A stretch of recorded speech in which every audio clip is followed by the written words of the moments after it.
I keep hearing about azakot from my Israeli friends and relatives. What are they and where does the word come from? We'll talk about it today on Hebrew Vocab Boost.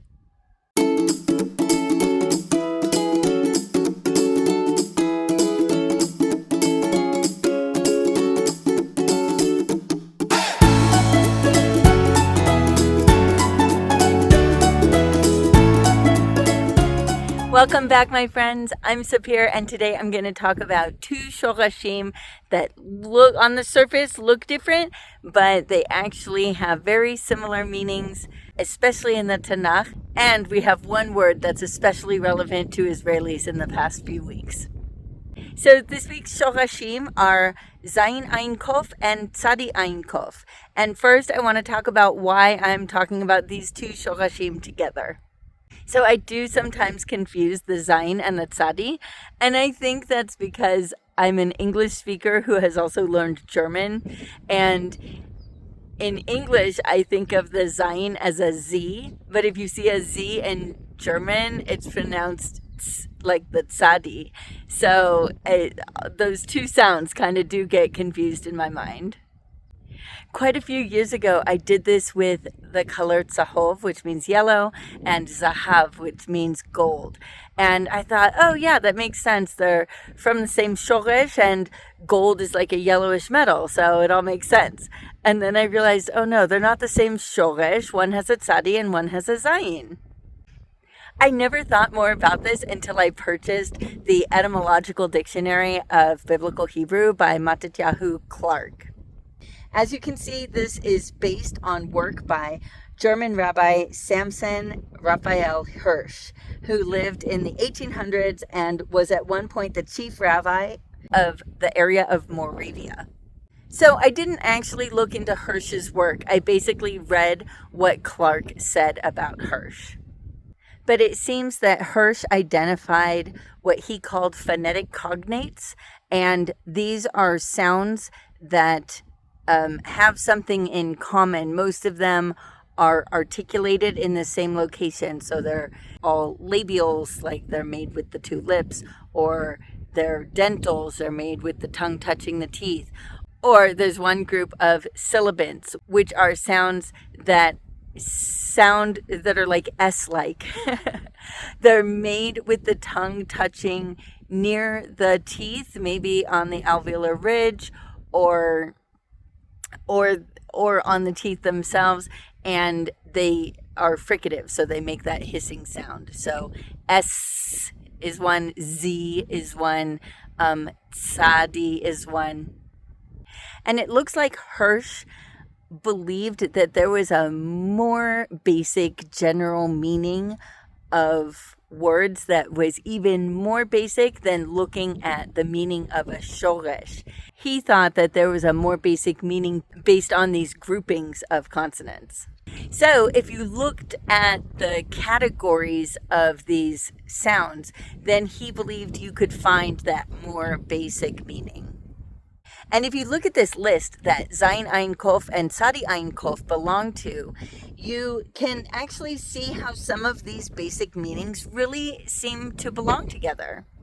We have call out, laugh, shout, roar, groan, and I guess depending on how you express success, that one might fit too. These are all related to making loud noises with the mouth that may or may not involve actual words and that are also expressing some kind of emotion. So I can see how these are related. But in this same group, he also has pound into dust and cut off, which I struggle to see the relevance of these two meanings to the other meanings. I do not have time to study his findings or even look into whether any linguist has published and supported his work or disproven his work. But I was glad to see that someone else actually thought this, and he was a very scholarly man. So it's not just my own musings. I did manage to compile this list. I just used words that started with a tzadi or a zayin, and I found the words and the definitions at payalim.com. So we can see that we have a word sohar, which would be tzadi heiresh, and that means that a couple of its meanings have to do with shining and brilliance and brightness. And then we also have lizhor, which has a zayin heiresh, which means to shine or illuminate. We have lehatzhir, which means to announce, and azhara, which is a warning, which is like an announcement of danger. Here's tzahov, the one that first made me think of it, and it means yellow, and zahav, which is gold. Litzok, this is our shoresh for today. It means to shout, cry, or complain. And lizok means to scream, yell, shout, or cry. So clearly very close in meaning. Mitzar is a small thing, an iota, or a small quantity, and Zair is small or tiny. And lastly, we have Tzeror, which is a package, a bundle, or a bunch, and Zer, which is a bouquet, so like a bunch or a package, like a packaged up group of flowers. So that was just a quick list that I put together today because I was still thinking about this, and then I found my dictionary and I started reading up a little bit more about Hirsch's theories. Anyway, let's get started with our two shorashim, Zayin Ayin Kof and Tzadi Ayin Kof.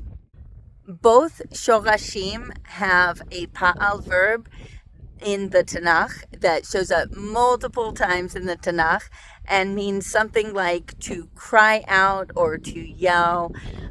Sometimes it's translated as to shriek. Sometimes a person is simply crying out in pain or anguish. Sometimes they are crying out to Hashem or to another person for help. Sometimes they are calling a group together or calling out to people.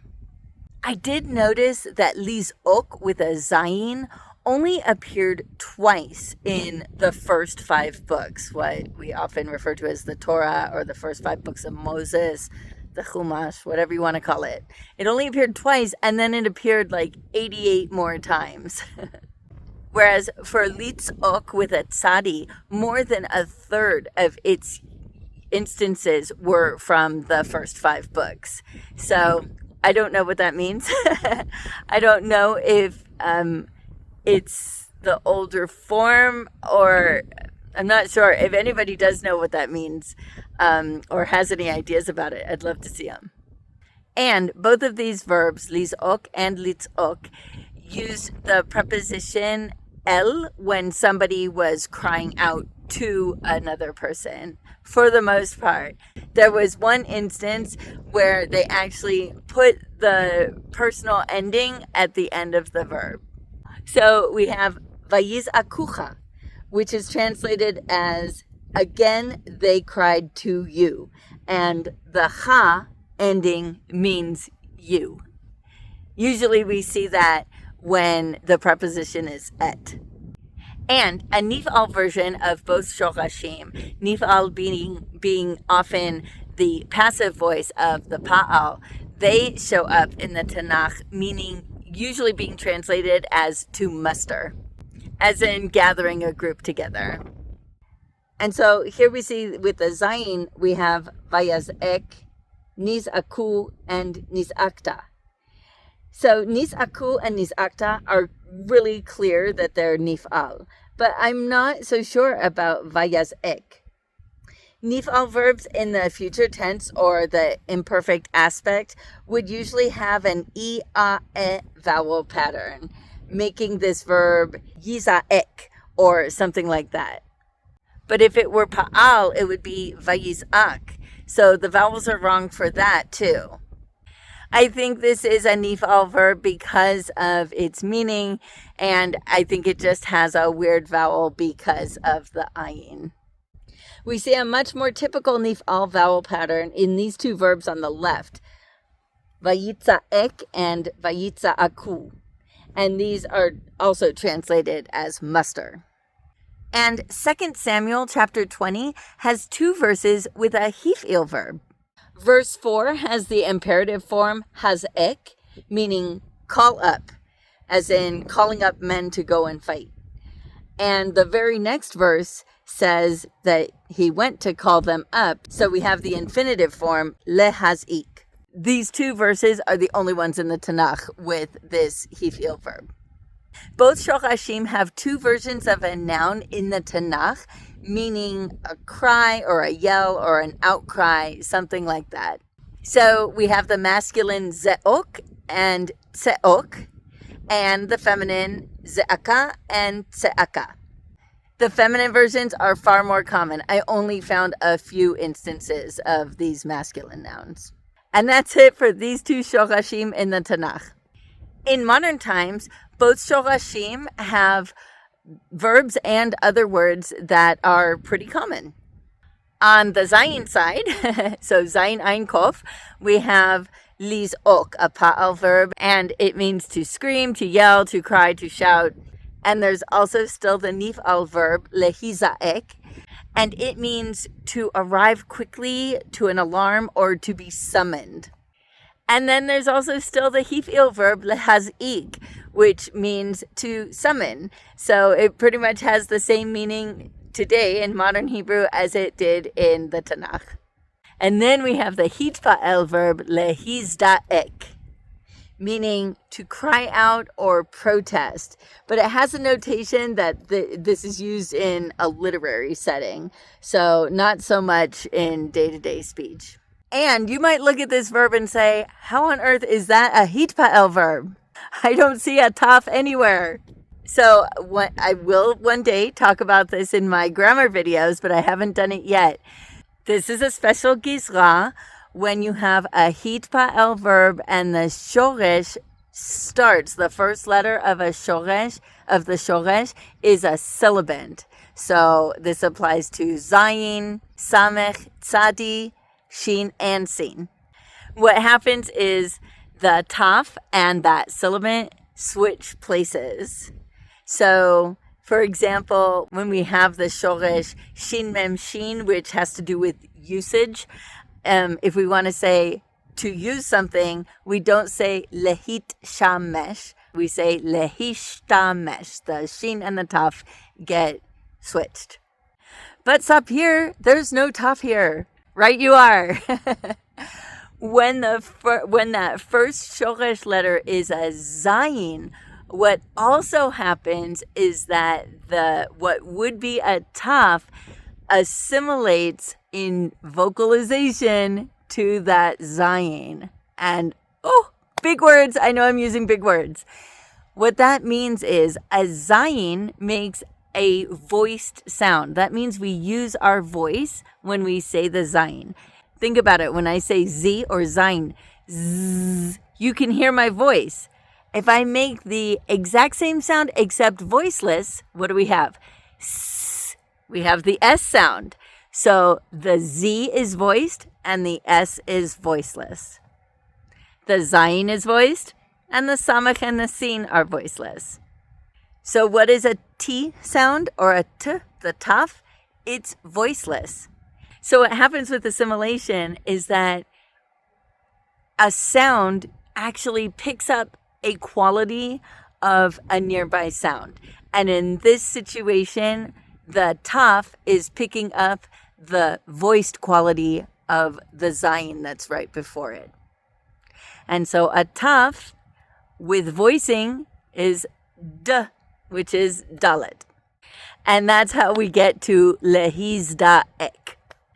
All right, so ze'aka or za'aka is a modern noun meaning cry, shout, yell, whatever. It's a noun though.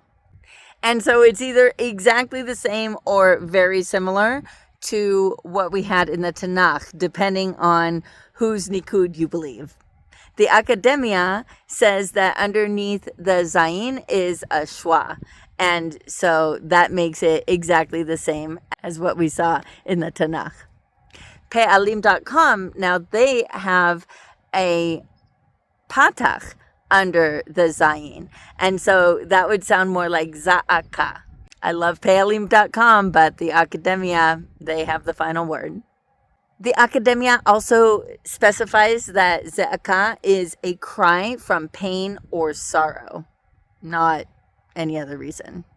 All right, and now we have the word azaka, and this is the word that's the reason for this week's shoresh. This word means siren or alarm, and it is something that Israelis have been hearing a lot of these past couple of weeks. And this is how Israelis refer to the sirens that they hear outside or the alerts that they get on their phones, either one telling them that there are incoming missiles that have been detected. I kind of feel like it got this word from this shoresh because it's kind of like a device screaming at you to go run to safety. Anyway, Israelis have been hearing a lot of them at all hours of the day and night. And so they're not getting a lot of sleep. They're really stressed out. I can't even imagine how stressful it is hearing these sirens just all the time. So let's keep them and the whole Middle East in our prayers, or at least send them some good vibes, whatever we can do to support peace in the Middle East. I think that's something we can all agree on. Moving on, the shoresh Tzadi Ayin Kof has only 3 words, but at least the pa'al verb is actually pretty common. So the pa'al verb litz'ok, meaning to shout, this is actually the verb that I always hear. If ever I ask somebody how do you say to shout, litz'ok is the one that they say, not so much liz'ok. All the dictionaries say it also means to cry or to complain, but there are other words for those meanings, and those are the ones I hear for that. I did see that in the Tanakh, litz'ok was translated as somebody was complaining, but I don't hear that used so much in modern times. And then this shoresh also has a hitpa'el verb, lehitzta'ek, which means to start shouting or crying. I don't know, it's kind of a weird word. Again, because tzadi is a sibilant, that tzadi is going to come before the T sound. And then, I don't know why, for some reason, taf wasn't good enough to come after tzadi. They changed it to a tet. I don't know why this happens. And then we also have the feminine noun se'aka, meaning a cry or a shout or a yell. And then I found this phrase in the Academia's website, ha-ketze'akata. It's kind of a mouthful. And it means, is it really as serious as they say? Ha-ketze'akata? Ha-ketze'akata? So it's just one word, but it's a lot of different morphemes. The ha prefix is the shortened version of the question word ha'im. This is a word that can introduce a yes-no question and is more often used in writing or in high register speech. And then the ke is like a shortened version of kmo, so it means like or as. And then we have tse'aka, which means shout. And then when we put this last suffix, the hey suffix, that kind of means her shout. And when we do that, we have to, the previous hey, the hey that was on tse'aka, changes to a taf. So that's how we get tse'akata and then haketse'akata. So it literally, if you go morpheme by morpheme, it literally means, is it like her shout? I don't know who the her is. Who is she? Who are we referring to here? I don't know. But more colloquially, it means, is it as serious as they say? Okay, that's it, my friends. Now you know all about the shorashim Zayin Ayin Kof and Tzadi Ayin Kof. As always, if you have any questions or feedback, leave it in the comments and I will do my best to get back to you. Hit like if you enjoyed this video and subscribe and hit the notification bell if you want to see more. Lehitraot v'pa'am haba'a. See you next time.